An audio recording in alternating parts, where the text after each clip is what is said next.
Muy buenas noches, querido Álvaro, ¿cómo estás? ¿Cómo estás, Brian? Un saludo grande a vos y a todos los queridos hermanos y hermanas del Paraguay. No, o sea, Álvaro, antes de charlar y de tocar este tema que es súper apasionante, te quiero dar las gracias, toda la gratitud posible por haber aceptado esto. Sé que te postergué por una cuestión que te comenté al WhatsApp, por una cuestión laboral más que nada, no porque te quise colgar ni nada de eso. Pero bueno, para los que son de Paraguay y todavía no conocen a Álvaro, porque a ver, si yo hago una presentación general de Álvaro para los de Argentina, sería una falta de respeto porque ¿quién no le conoce a Álvaro en Argentina? Pero para los que son de Paraguay, se tuve que elaborar una hoja aparte para poder explicar quién es, porque tiene un extenso currículum.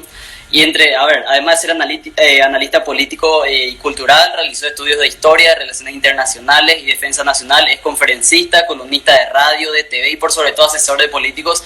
Y realmente me va a faltar para poder explicar todo lo que es. Pero bueno, Álvaro, antes de arrancar la charla, muchísimas gracias una vez más. ¿Cómo está? ¿Cómo te está tratando todo el confinamiento y lo demás? Supongo que te preguntan siempre, pero de manera sintética. Bueno, en realidad ayer fue un día muy particular porque producto de una situación muy grave, atentatoria contra todo el espíritu republicano y democrático plasmado en nuestra Constitución, el presidente de la Cámara de Diputados de la Nación, el diputado Sergio Massa, uno de los principales responsables de que Cristina Fernández de Kirchner vuelva al poder y sea de facto la presidenta en funciones de este país. Sí. Digamos que dividió al Congreso, o por lo menos a la Cámara de Diputados, en dos.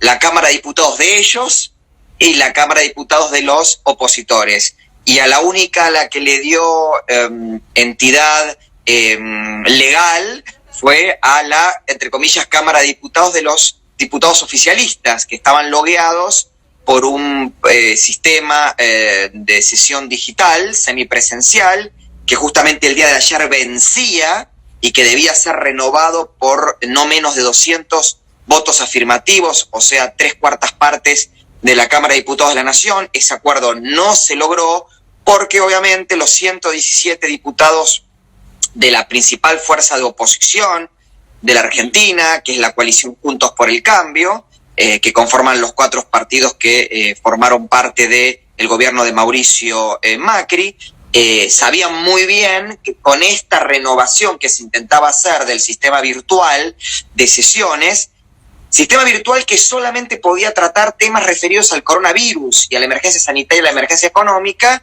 bueno, el gobierno de Cristina Fernández de Kirchner quería aprovechar eso para tratar de aprobar leyes muy peligrosas, repito, para nuestros valores republicanos, democráticos y en defensa siempre de la libertad, de la justicia y de la igualdad ante la ley, como por ejemplo la reforma judicial, que claramente lo que busca es la impunidad de, repito, la presidenta en funciones de este país, Cristina Fernández de Kirchner, y todo su séquito. Así que ayer, en medio de la lluvia y en medio del frío, alrededor de unas 1.000 personas, también las hubo al mediodía, pero particularmente en mi caso, cuando vimos de que lo que creíamos que no iba a suceder, que pensamos que no se iban a atrever, que no podían llegar a tanto, quiero recordarle tanto a la audiencia argentina como a la audiencia del Paraguay que el oficialismo kirchnerista no es mayoría en la Cámara.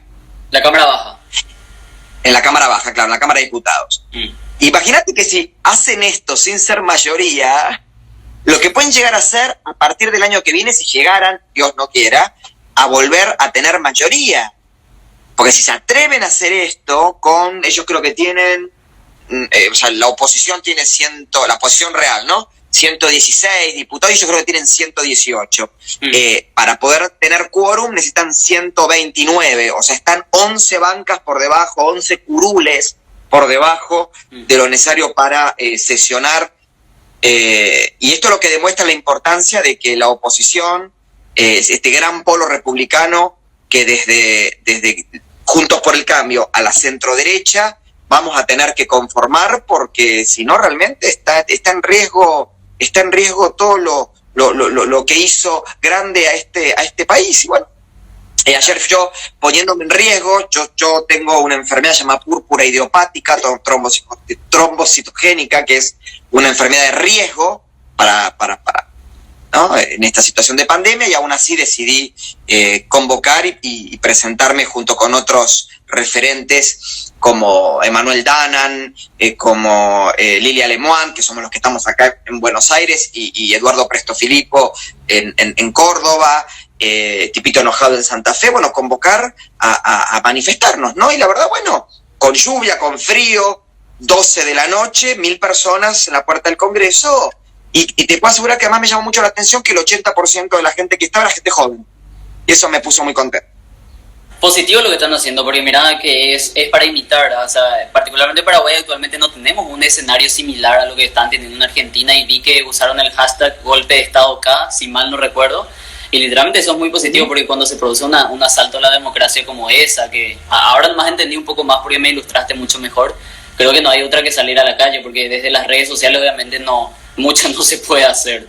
Así que, bueno, fantástico, Álvaro, digamos, ahora ya... Antes que nada, me están recordando que me olvidé de otro gran amigo y compañero, que es Augusto Griner, más conocido como De Peroncho, que es uno de los grandes críticos del peronismo en Argentina, que también él se vino, y acá mucha gente me recuerda que se quedaron hasta las 4 de la mañana, yo me quedé hasta la 1:30, yo llegué más o menos 11:30, me quedé hasta la 1:30, la verdad me estaba quedando sin voz, y en un momento hasta me estaba costando respirar, pero más que nada era por la situación, por la emoción, y me volví a mi casa porque, bueno, obviamente me parece que la causa me necesita vivo y sano. Claro. Así que bueno, pero celebro y felicito a todos los que estaban hasta las 4 de la mañana. No, es fantástico, y de verdad me sorprende y me toca un poquitito ese detalle que señalaste, que es la cuestión de que por más de que tu enfermedad de base que tenés puede incluso arriesgarte si contraes el coronavirus, y tipo irte y arriesgar tu vida, digamos, por la democracia de tu país es un acto que, no sé, es algo muy poco recurrente. Entonces ver que alguien lo está haciendo, digamos, para mí un ejemplo que no solamente sirve para Argentina sino para América Latina. Mira, te voy a decir más que la democracia, lo que vamos a defender es la república, y esto es importante plantearlo. Porque en realidad en Argentina, y salvo las históricas irregularidades en los procesos electorales, principalmente en el primero y segundo cordón de lo que llamamos el conurbano bonaerense, que son los más o menos 10, 15 municipios más populosos de la provincia de Buenos Aires, colindantes con la capital, con la ciudad autónoma de Buenos Aires, siempre en estos 37 años se ha votado, digamos, no hemos tenido que poner reparos a los resultados. Por lo cual, la voluntad popular, mal, bien, ¿no? Con sus bemoles, se expresa. Acá lo que está en riesgo es lo fundamental para aquellos que defendemos la ciudad de la libertad, que es el espíritu republicano, el espíritu de separación de poderes, sí, control entre poderes, y algo fundamental, que la vida republicana y democrática es el gobierno de la mayoría con el respeto y la protección a la minoría. Claro.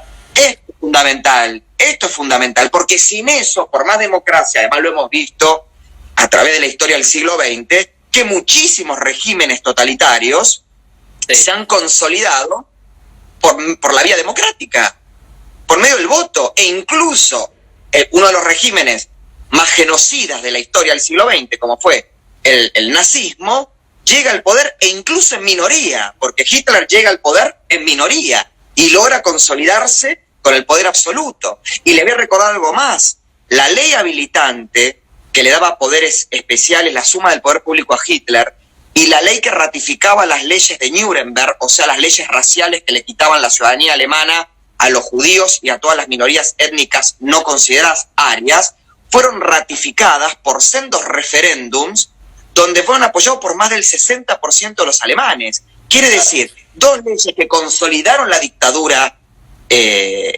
nazi-fascista en Alemania fueron además refrendados por los alemanes en referéndum. Guarda, la democracia por sí sola no asegura la libertad. Claro. Y esto es lo que ayer vamos a plantearle al oficialismo que estaba haciendo esta barbaridad. Claro. Ahora, Álvaro, ahora que me ilustraste eso hasta con ejemplos históricos, Para ir al grano del tema que nos convocó hoy, o sea, te hago un paneo general antes de entrar en el tema porque me encantaría más que nada escucharte, ¿verdad?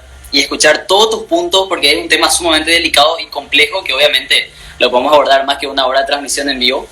Pero pensé en vos porque, bueno, yo en realidad, a ver, vengo siguiendo lo que hace como un año, de verdad, escucho siempre que puedo y siempre que me aparecen videos tuyos con Emanuel haciendo radio, ¿verdad? Todos los temas que tocan son súper interesantes.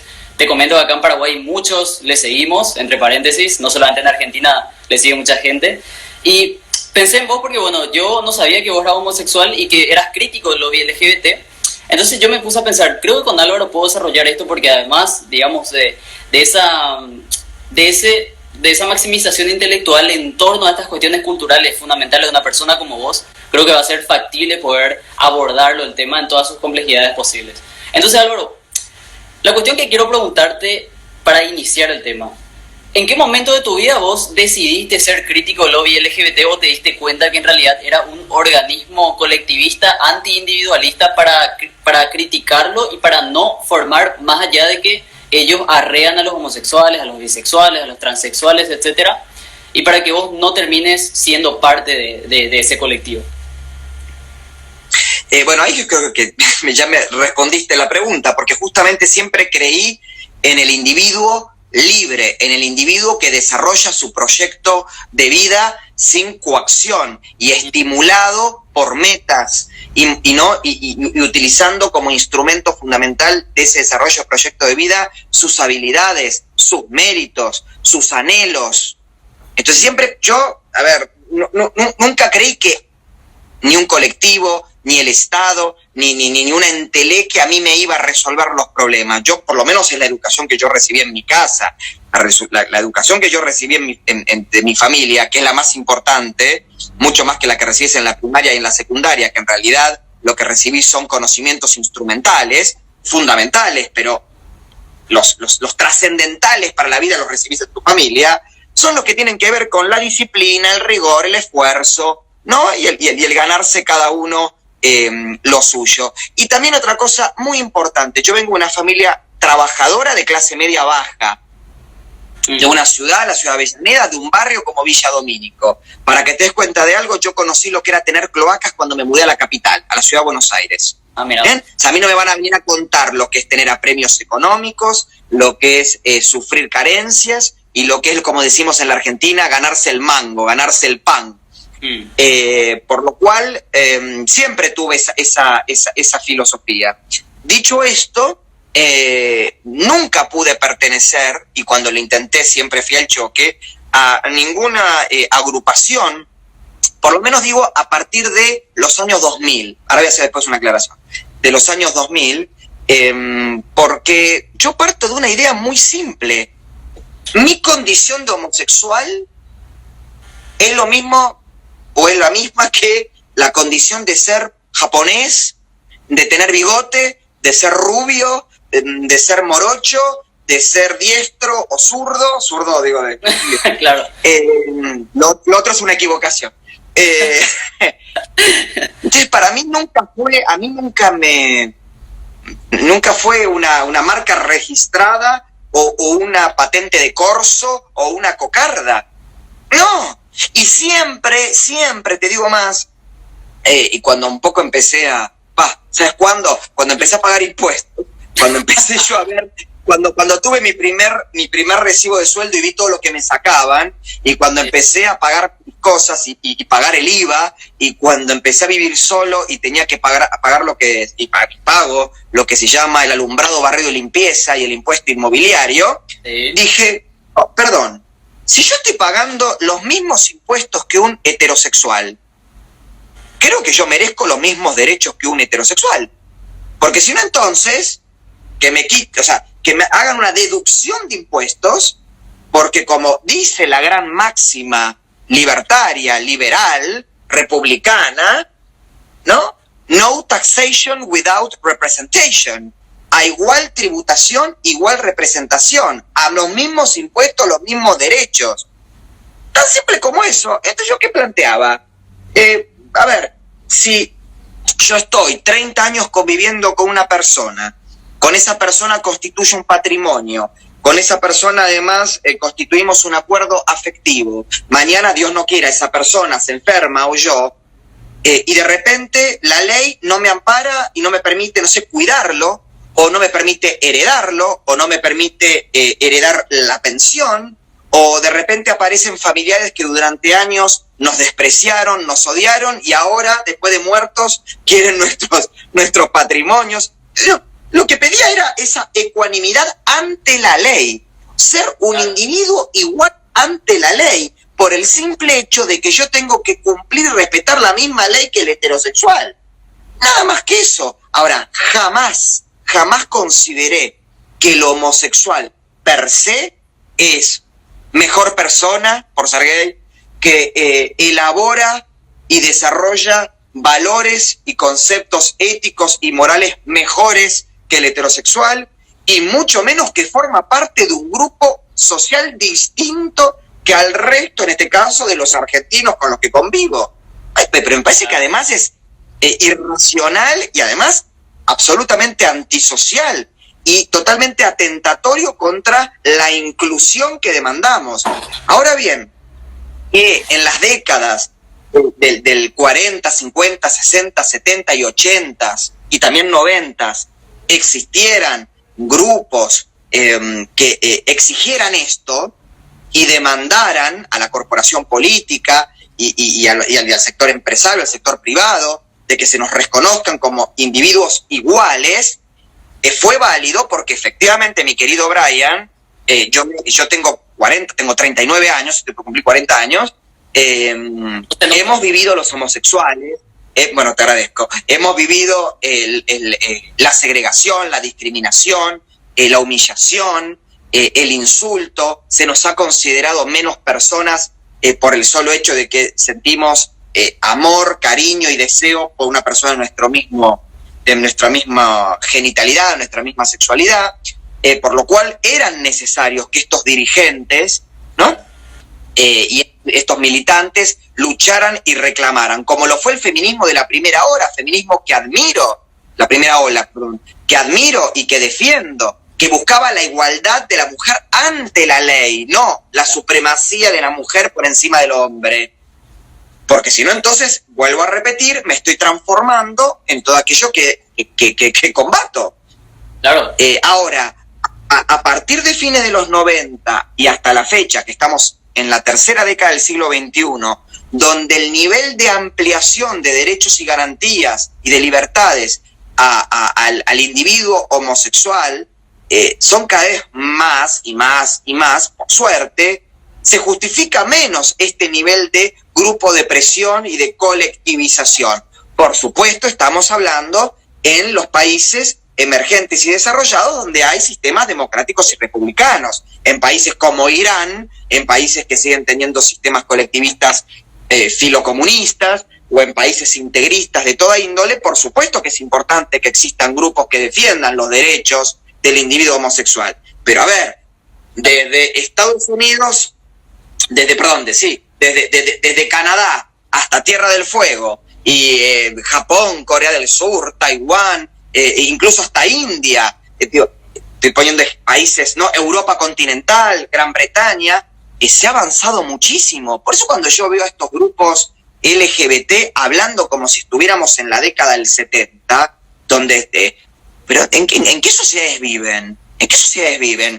A ver, desde líderes no nacionales, ya mundiales del sector privado, líderes políticos en todos los órdenes, artistas, líderes en los medios de comunicación, abiertamente homosexuales que llegan por su mérito cuando antes era impensable.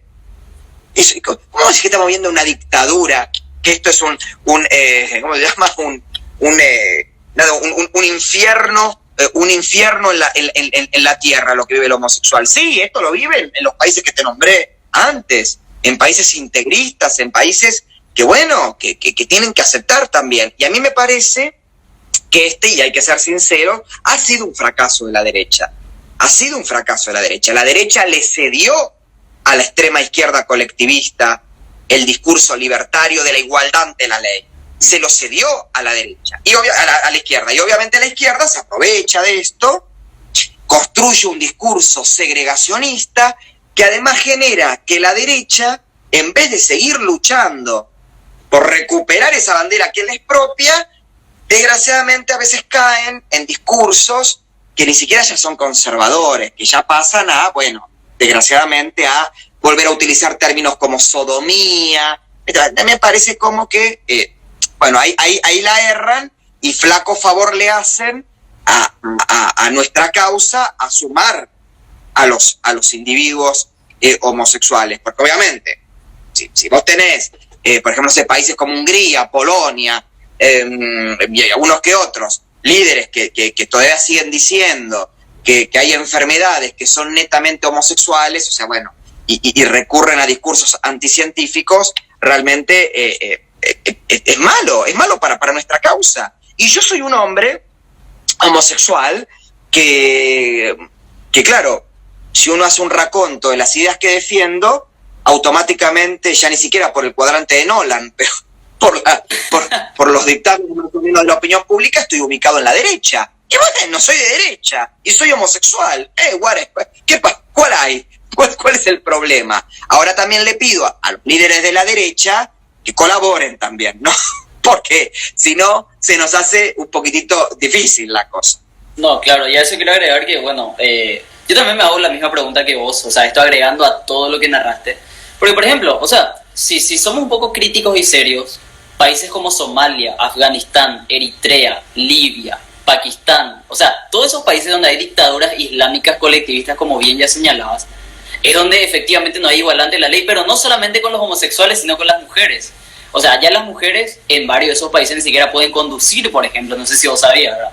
Supongo que sí. Ahora, esa causa que vos dijiste, y lo dijiste, pero la palabra más exacta, y hiciste una ilustración de un contexto que te lo voy a robar en cualquier momento, y dijiste, ¿en qué época están viviendo los lobby LGBT de ahora? O sea, se supone estarán viviendo en la década de los 80, por eso es que no saben o no han descubierto o no han leído sus constituciones de que ya se ha consagrado la igualdad ante la ley, independientemente, como dijiste, a tu sexualidad, a tu genitalidad, a tu color de piel, tu raza, tu etnia o lo que fuera, cosas que nunca hemos elegido, ¿verdad? Pero bueno, ahora Álvaro, la cuestión es la siguiente. Vos me comentaste que cuando vos quisiste ser parte del lobby LGBT, no sé si el lobby LGBT per se o algún grupo similar, digamos, no te permitieron, y es porque vos defendés al individuo en este caso, las ideas de la libertad. ¿Cómo te fue en ese momento? ¿O cómo, digamos, no te permitieron ser parte del club, como se dice, o por qué te excluyeron? No, en realidad no, o sea, me permitieron ingresar, estoy hablando de algunas áreas de diversidad, de algunos de los partidos políticos con los que tenía simpatía, y estaba todo bien hasta que yo me oponía, por ejemplo, al concepto de marcha de orgullo gay.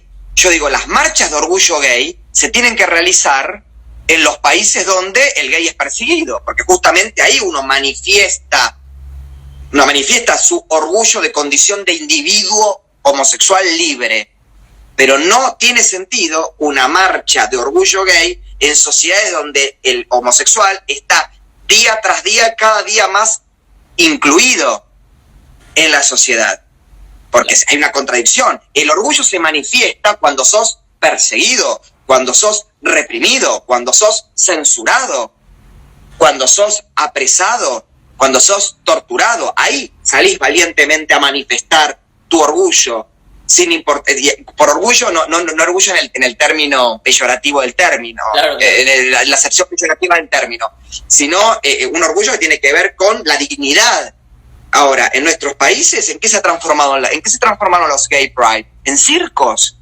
Y como también critico a la derecha cuando no trata de encontrar un punto convergente entre mi condición y su discurso político, también ahí critico fuertemente a estos colectivos LGBT que con esos circos que montan, flaco favor le hacen a la causa por los derechos del individuo gay. Porque ¿qué muestran? Provocaciones, faltas de respeto, ¿no? Y ni hablemos cuando van y intentan atentar contra una iglesia, o vandalizan el espacio público, mira, yo te voy a decir algo, Brian, a mí me gustan los hombres más que respirar. Y a mí, yo en ese sentido siempre he dicho que yo para no sé cómo dicen en Paraguay, pero para levantarme a un hombre, levantarme significa, no sé cómo le dirán ustedes, cuando conquistan a un hombre, lo hago, yo soy heteronormativo, lo hago igual que un hombre conquista a una mujer. Yo en ese sentido, yo no soy puritano, yo no soy un chupacirio ni nada. Ahora bien, hay límites. Claro. Y el límite es la obscenidad. El límite es la falta de cierto decoro. A mí no me parece que tenga que ser ofensivo que dos hombres estén de la mano o se den un beso circunstancial como se da cualquier heterosexual. Claro. Pero la provocación, la búsqueda del malestar del otro no tiene nada que ver con defender nuestros intereses, no tiene nada que ver, se están confundiendo. Bien, y repito, la provocación era válida en la década del 70, del 80, porque era para llamar la atención. Eso lo podían hacer los héroes Stonewall, lo podrían hacer el movimiento LGBT en Gran Bretaña, lo podían hacer incluso los fundadores del Frente de Liberación Homosexual en la década del 70 en Argentina, que luchaban contra la persecución de los gobiernos militares y también de los gobiernos, por ejemplo, peronistas. Entonces, esta es mi queja. Entonces, claro, en estos grupos, cuando yo planteaba esto, bueno, Álvaro, ¿sabes qué? Retirate. Y sí, chau, ¿qué me importa? Si no te gusta lo que pienso, bien, te diga. Fantástico. Álvaro, hay una cuestión fundamental también que se me estaba yendo por acá, ahora me volví a acordar, y es lo siguiente. Vos, digamos, como un individuo, digamos, en tu caso, como un traidor del colectivo LGBT, ¿cómo vos ves actualmente, sacando ya lo que es el contexto de la década del 70, que es literalmente el periodo, uno de los periodos más oscuros? Bueno, históricamente vos, que tu formación en la historia, sabrás que la persecución de los homosexuales no solamente era en la década de los 70, sino de milenios, e incluso podemos hablar. Ahora, ¿cómo ves en la actualidad y qué es para vos hoy el lobby LGBT? Podemos hablar en tono internacional o incluso cómo es el lobby LGBT en todo el planeta, pero particularmente en Occidente. ¿Qué es hoy para vos un individuo que defiende las ideas de la libertad? ¿Qué es el lobby LGBT y cuáles son sus peligros si consideras que son peligrosos? Como decimos en Argentina, te lo voy a decir en criollo, para mí es un kiosco. ¿Un kiosco? Un kiosco, un negocio. Nada más. Un negocio. Es tan burdo que ni siquiera para mí no hay ni un plan orquestado, es un negocio. Ahora, sí, lo que te voy a plantear que tiene una particularidad, un negocio de gente de mala fe. ¿Por qué? Porque utilizan una causa que debería ser noble para acumular poder y dinero, que yo soy el primero en defenderlos. Yo soy un capitalista hormonal. Me encanta ganar dinero, me encanta vivir bien, me encanta vestir bien, comer bien, vivir en buenos barrios, tener los mejores libros, los mejores muebles, me encantan, todo bajo mi esfuerzo. Claro. ¿Bien? Yo no voy a llenar la boca hablando de industria nacional de forma demagógica y populista y después estoy transmitiendo desde un iPhone. No, yo no soy, justamente, no caigo en la mala fe intelectual. Estos son unos burdos, incoherentes, con mala fe, que han transformado una causa en un kiosco, en un negocio, en una, ya ni siquiera pyme, ya en una gran corporación capitalista. Pero ese es el gran castigo que tienen ellos, porque ellos tienen que convivir con su permanente contradicción y falta de buena fe, porque hasta en eso les ha ganado el capitalismo, hasta en eso les ha ganado. Y es ahí donde yo disfruto, me encanta porque los veo, y los veo con las carrozas en las marchas del Gay Pride, con los sponsors de corporaciones internacionales, y después andan levantando el puño. Me encantan que se tengan que chocar contra su propia imbecilidad. Me fascina. Fantástico. ¿Y vos considerás que existe dentro del movimiento algún peligro para todas las libertades que ya se conquistaron en Occidente?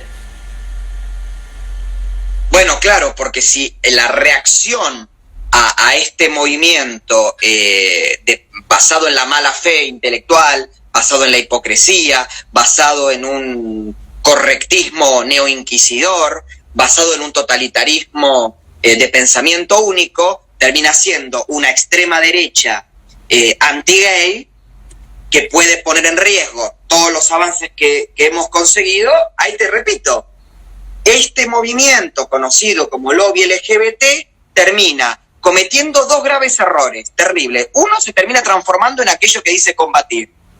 ¿Por qué? Porque el gay supuestamente por ser gay es más plural, más democrático, más abierto, más tolerante. Pues te digo que últimamente no sería el caso, por lo menos estoy hablando de todos estos dirigentes. Y en segundo lugar, termina avivando la llama de sus enemigos. O sea, es como un juego dialéctico, ¿no? Claro. La tesis y la antítesis. La acción, o sea, esta acción inquisidora, autoritaria, hasta anticientífica, termina generando una contrarreacción que no tiene nada que ver con el conservadurismo democrático, que no tiene nada que ver con la derecha republicana democrática, pero que obviamente ¿qué hace? Son populistas también. Dicen, perfecto, es como un juego del yin y el yang.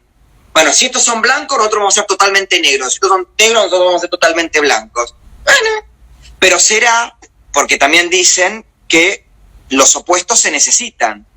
Y acá en Argentina había un dicho que decía, la dictadura no se justifica si no hay terroristas y los terroristas no se justifican si no hay dictadura. O sea, se retroalimentaban entre sí, porque la dictadura se justificaba mientras combatía la guerrilla y la guerrilla se justificaba a sí misma mientras había... Bueno, acá pasa lo mismo. El lobby LGTB, este lobby, se termina justificando por la existencia, ¿no?, de grupos rabiosamente antihomosexuales, y los rabiosamente antihomosexuales se justifican por la existencia de estos extremistas LGBT.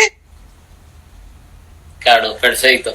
Ahora, Loro, bueno, y eso quiero agregar, por ejemplo, de que realmente es todas las contradicciones que vos citaste, que, bueno, nos va a sobrar la noche para citar, porque es raro ver, por ejemplo, que ellos vayan marchando con su bandera multicolor y, por ejemplo, con la bandera del auge y el martillo, cuando que el Código Penal soviético en su artículo 121 condenaba, digamos, la práctica del homosexualismo con 5 años de trabajo forzado en los gulags. En la China maoísta ni hablemos. A hoy, en la Cuba de los sucesores de los Castro, todavía si sos homosexual, pero no sos aliado del régimen, te siguen persiguiendo, por ejemplo. O sea, y literalmente, o sea, uno ve con la hoja y el martillo, es como verle, pues, con los ejemplos que solemos hacer, es como verle, no sé, a un judío con una esvástica, o no sé, sería como un negro racista. O sea, es súper contradictorio. Ahora, ¿cómo vos ves, Álvaro, ya que vos sos un analista y siempre haces paréntesis muy interesantes y por sobre todo ilustraciones fantásticas, cómo vos ves el futuro de América Latina en el caso que las ideas colectivistas del lobby LGBT, bien inyectadas económicamente, continúen su avance y su embestida contra las libertades? ¿Qué crees que nos va a deparar en ese escenario? Este modelo de extremos, ¿no? De extremos que se terminan después en algún punto encontrando.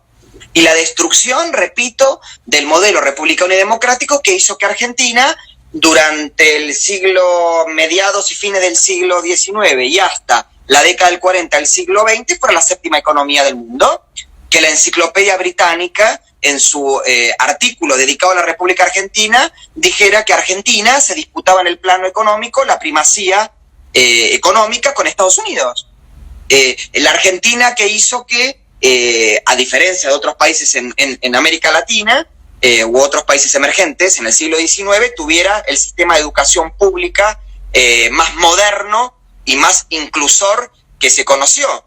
Y todo esto, el sistema de educación pública, el Estado laico, hecho por gobiernos de derecha. Uh-huh. Muchos de ellos incluso presidentes militares, como el general Roca, por ejemplo. Entonces, Yamín, vuelvo a repetir, yo no sé hasta dónde están viendo el negocio. Fantástico.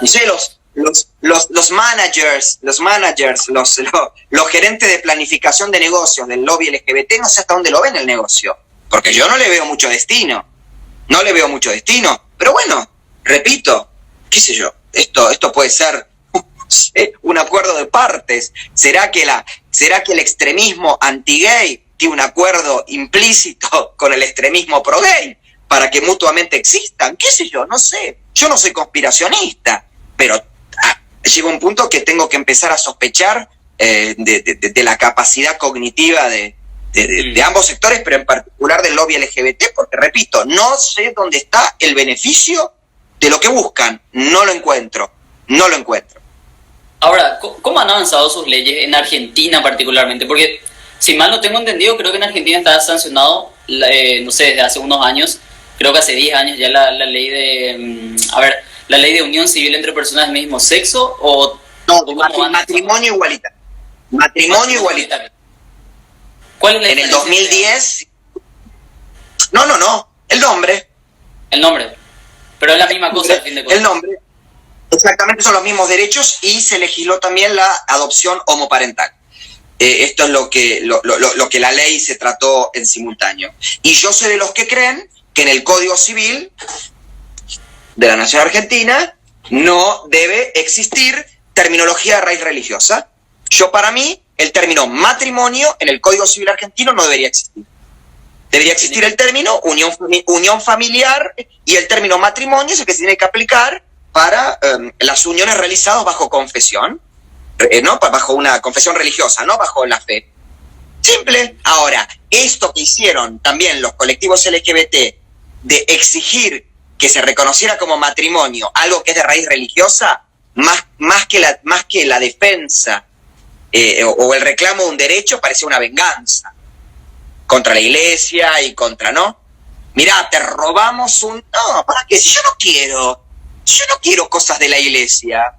Dada al César lo que es del César y dada a Dios lo que es de Dios. Yo quiero mis derechos. Yo no le quiero conculcar nada a la iglesia. A mí no me causa mucha gracia que en Argentina el Estado argentino sostenga parte del culto católico y como liberal y los sueldos de los prelados católicos. Pero bueno, habida cuenta de que también el Estado financia organizaciones sociales comunitarias de extrema izquierda que en nombre de la lucha contra la pobreza se terminan transformando en grupos de choque de los partidos populistas, o que ahora, por ejemplo, estén tomando tierras en el sur de la cosa, bueno, ¿qué me voy a poner a reclamar que le saquen la financiación a la iglesia? O se la sacamos a todos, o no se la sacamos a ninguno. Yo por mí se tendrían que sacar a todos.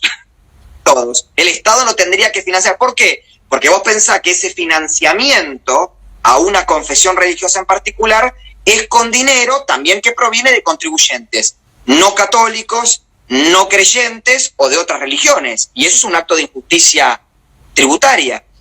Nada más. Pero de ahí la iglesia que más ilumina es la que arde. De ahí a querer ir a romper catedrales. De ahí... No. Cuidadito, Están muy equivocados. Si creen que ahí van a encontrar mi solidaridad o la de muchos otros individuos homosexuales. No. Muy confundidos están. Fantástico. Ahora, Loro, imagínate, hagamos una suposición, que no sé si está ocurriendo, ¿verdad?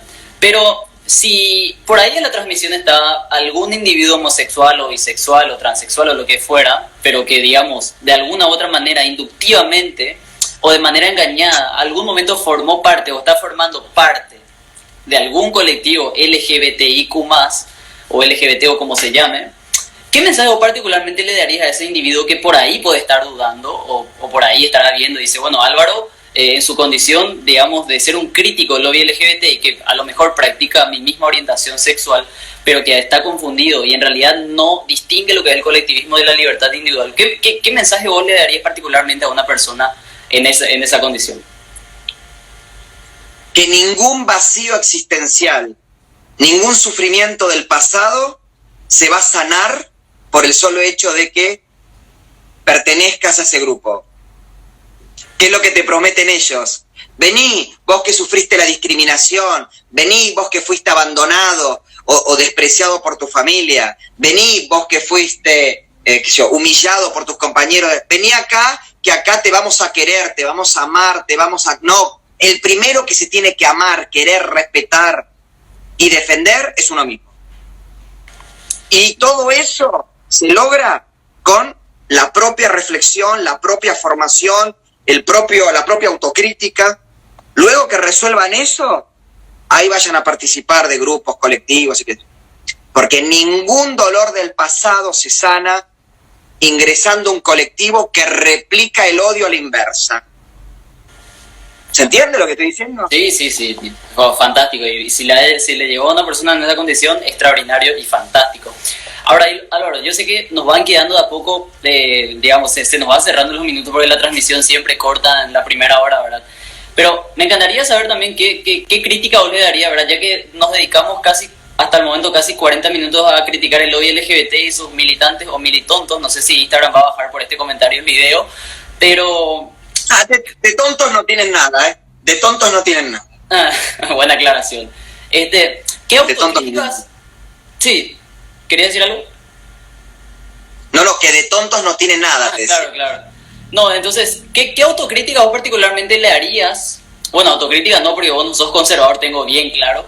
Pero ¿qué críticas vos le harías al otro bando, ¿verdad? Ya que hablamos más del lobby LGBT, al otro bando. Al bando que, como vos bien dijiste, parece como que es una especie de activismo, digamos, a la inversa, con las mismas características, a veces incluso colectivistas.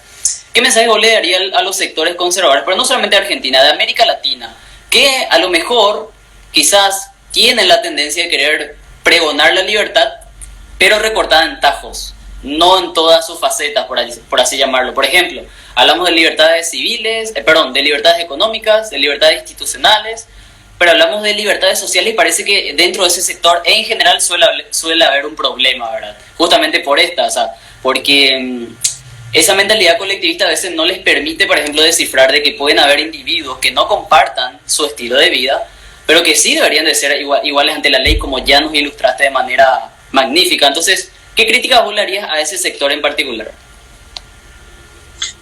Que, a ver, no repliquen todo aquello que dicen combatir, porque si replican con sus discursos y sus acciones todo aquello que dicen que está mal y que es atentatorio contra los valores que dicen representar, se terminan transformando en idiotas útiles al servicio de sus adversarios. Si vos ante, lo que no quiere decir que no denuncies lo que está mal, pero ante la provocación, el insulto, ante yo soy una persona muy directa, muy frontal, sin filtros. A mí me levantan la voz y contesto con la voz más alta.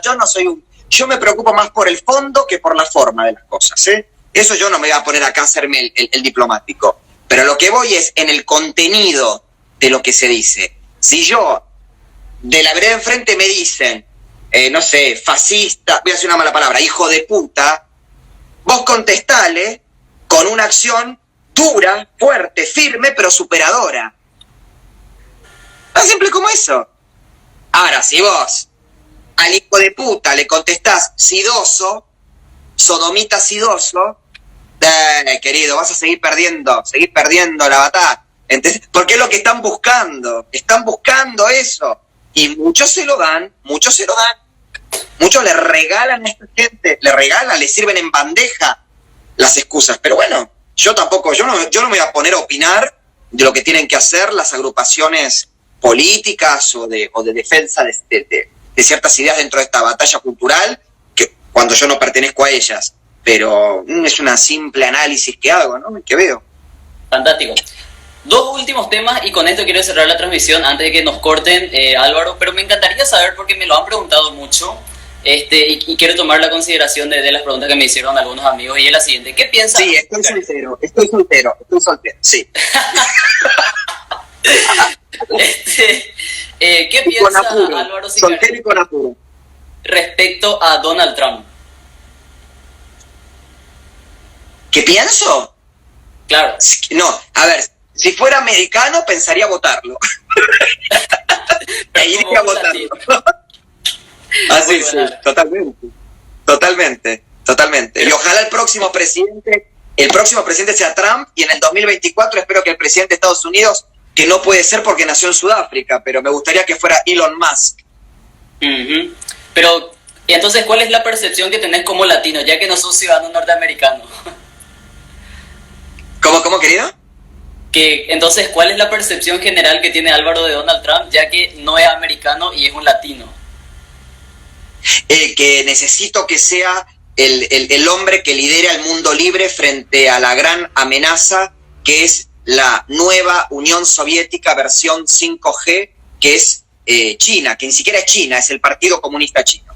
Necesito que ese hombre, con ese carácter, con ese carisma, con esa frontalidad, con esa falta de filtros, pero con una visión estratégica admirable, lidere los destinos de la gran nación libre, que nos guíe, espero, a todas aquellas que queremos vivir en libertad, en democracia, en un mundo de justicia, donde se respete la propiedad, nuestra vida y la de nuestros familiares y seres queridos. Eso necesito de Donald Trump y eso espero de él. Hasta ahora lo viene demostrando. Y te lo dice alguien que, exceptuando quizás con alguien que muchos no podrían creer, yo hubiera sido un defensor acérrimo de Richard Nixon, por ejemplo, que para mí fue, no sé si el mejor presidente norteamericano del siglo XX, y les pido que lo investiguen, y también hubiera votado a Ronald Reagan. Yo creo que históricamente, si hubiera sido americano, sería un demócrata, por diversas razones, pero claramente con Nixon, con Reagan y con Trump, republicano de la primera hora. Fantástico. Ahora, Álvaro, este es el último tema y es el fundamental, ¿verdad? Antes de comprometerte, me gustaría poder, honestamente te digo, que más adelante podamos reorganizar otra charla, porque de verdad, dialogar contigo a grandes rasgos es súper apasionante. Escuchar cada punto y cada análisis, para mí, honestamente, de verdad, fue un gran honor el hecho que hayas aceptado esta invitación y digo yo, me gustaría seguir compartiendo porque después de escucharte, verte por redes sociales, escucharte yendo a programas de televisión y ver tus videos de YouTube, yo dije, este tipo la sabe, pero la amasa. Así que, bueno, te felicito por todo lo que estás haciendo, por toda la batalla que estás llevando a cabo. Y esta es la parte fundamental de la charla. Te voy a tirar, ¿estás preparado para un ping-pong? Sí, cómo no. En una palabra, Sí. me gustaría que uses una palabra para definir a estos personajes que te voy a dar a continuación. ¿Estás preparado? ¿Cómo no? De luz. Dispare. Bueno, Donald Trump. Estratega. Bolsonaro. Líder. Ayn Rand. Una palabra es visionaria en muchas cosas. Visionario. Cristina Fernández de Kirchner. Siniestra. Mauricio Macri. Un buen hombre. Amalia Granata.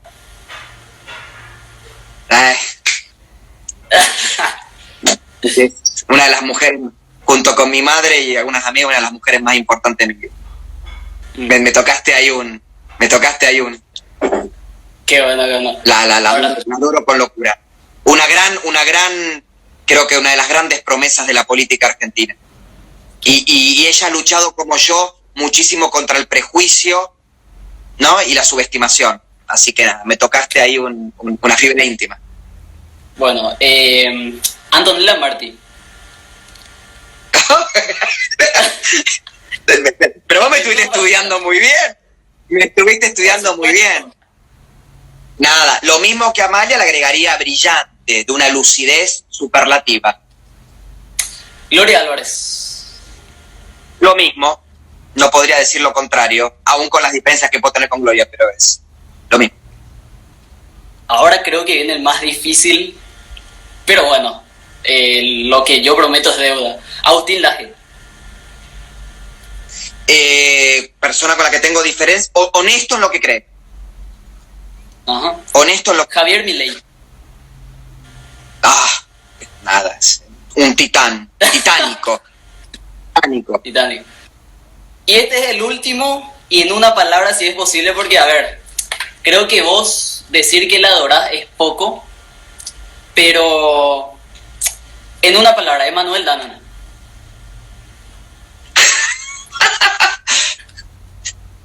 ¿Sabes que tengo acá?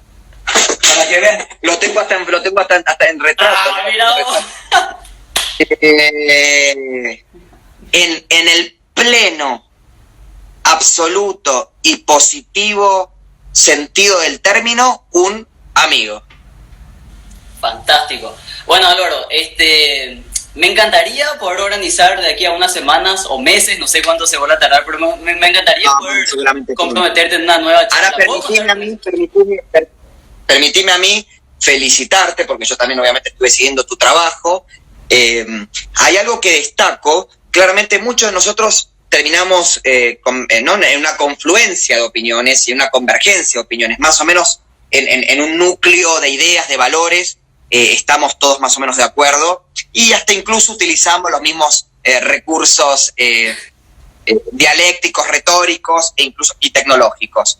Pero hay algo que vos lográs, que yo estuve viendo, que es muy difícil en este momento, donde reinan los discursos y las batallas binarias. Vos tratás de transformarte en una bisagra entre las diversas posiciones de este lado de la batalla cultural.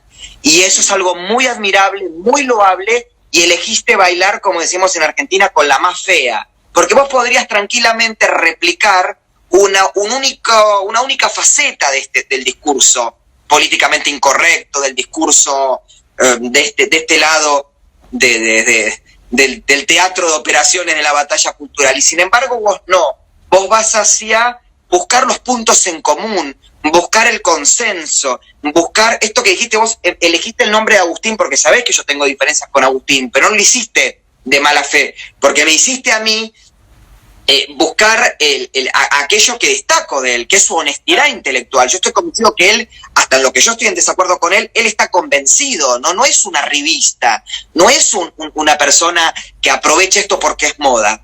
Y esto lo lográs vos, y esto es importante, y sos una persona joven, y también lo haces en un país que yo admiro muchísimo, pero que también es un país que tiene muchas deudas consigo misma como sociedad para debatir, y realmente vos estás generando esto en Paraguay, así que te aplaudo, te celebro, y desde acá todo lo que yo te pueda ayudar, contás conmigo. Así que te abrazo con el corazón, con la admiración, y todo mi cariño a la gran nación del Paraguay, bastión contra el comunismo si los hubo, y si los hay.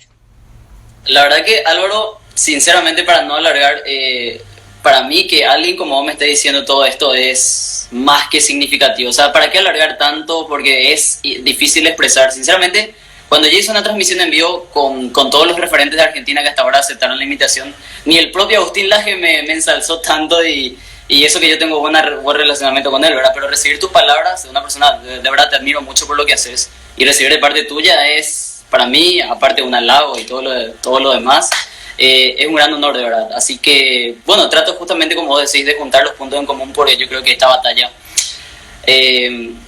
necesitamos algún que otro punto, buscar todos los puntos en común, porque unidos yo creo que esto más rápido vamos a poder vencer, por decirlo de alguna manera, ¿verdad? Pero todavía hay muchísimo que hacer. Así que, Álvaro, hasta la próxima charla, ¿te gustaría? Por favor, nunca le digo que no a un hombre paraguayo. Fantástico, Álvaro. Muchísimas gracias por darme una hora de tu tiempo. Va a ser hasta la próxima, entonces. Un placer enorme, querido. Todo lo mejor. Que termines muy bien tu semana. Un fuerte abrazo a todos y gracias. Igualmente, para vos. Un saludo, y bueno, un saludo a todos los argentinos y los paraguayos que nos vieron. Hasta la próxima. Un abrazo. No, querido, gracias. Nos vemos.